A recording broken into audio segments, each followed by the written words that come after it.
Now let's move on to the 3D drawing section. It's not for 3D modeling, just for a few operations and extracting info from point clouds in the 3D view. Let's start right away with this feature, extract the intersection line. It's very simple. Let's choose a place like this with two walls, for example, and just click on one side, then click on another side. And there, click accept, and it'll extract the intersection line here between these two walls. So the tools has created two plans according to the points we have selected, and it keeps the intersection line between these two planes. Let's do it again here with an interior angle. So I select the first wall, then the second wall.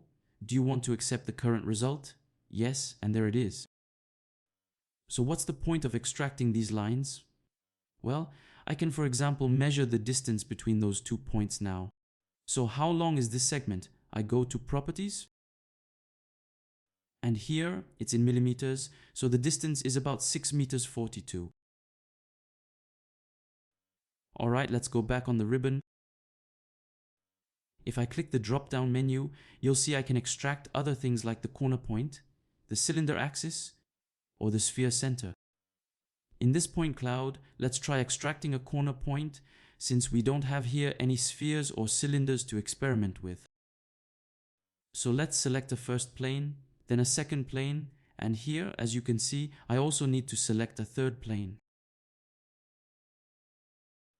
And here is the result, the corner point, which is the intersection of the 3 planes we have selected.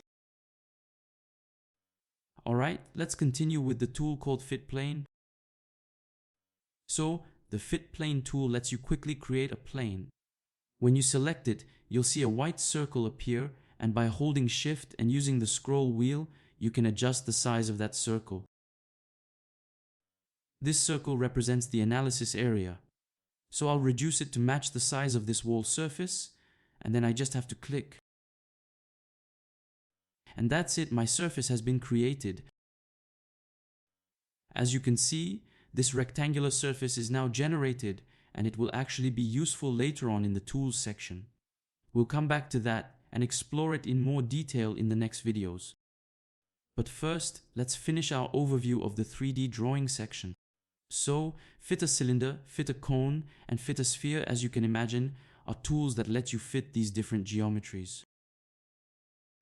But in our case, we don't have any structural elements with that kind of geometry, so we'll skip the demonstration of these features. Just keep in mind that it works the same way as for fitting a plane. So that's it for 3D drawing. That was a short video to cover this section. And now, in the next video, we'll move right into the measurement and dimension tools.